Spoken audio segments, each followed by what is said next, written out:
जोङो खाम्फा बरगयारी सार बिथांखौ जोंनि पार्टियावनो फैफिननायखौ जोङो मस्ट वेलकाम खालामो।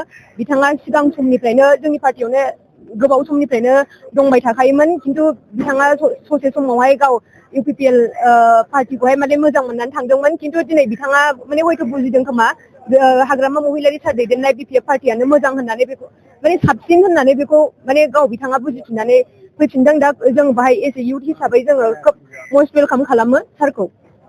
जोंनि BPF पार्टिया सरकाराव फैनाय लोगो लोगो जोंहा जेरैबायदि जोङो थांनाय इलेक्सननि केम्पेइन टाइमाव जों जेरैबायदि खोथा होदोंमोन, दा बियो गासिबो माने लासै लासै जालांनो हमगासिनो दङ।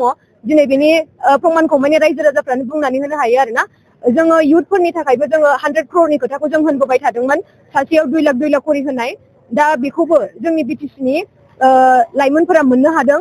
दा माने जोङो बेखिनि समाव जोङो होजोबनो हायाखैब्लाबो नोंथांमोना जाहाथे बुजिनानै उननि समावहाय माने नेनानै थायो आरो जोङो लासै लासैनो फैबाय थानाय बोसोराव जोङो बे 2 लाख जोङो बे इउथफोरनो राननानै होनायखौ बेखौ होगोन आरो। बियो नङा, एकदम माने मिसा खोथा आरो। जोङो बेवहाय जोंहा माखासे रुल्स एन्ड माने कन्डिशन दङ। जोङो बाहाय स्किल माखासे डेभेलपमेन्टनि सार्टिफिकेट बिदिखौ नायनानै लानानैसो जोङो बेखौ होनाय जादों। जोङो बेवहाय गावनि मानसि बा सोरनिबा माने जोङो बेखौ नायख्ल' बासिख्ल' होआखै, जायहा मोननांगौ बेसोरसो मोनदों आरोना।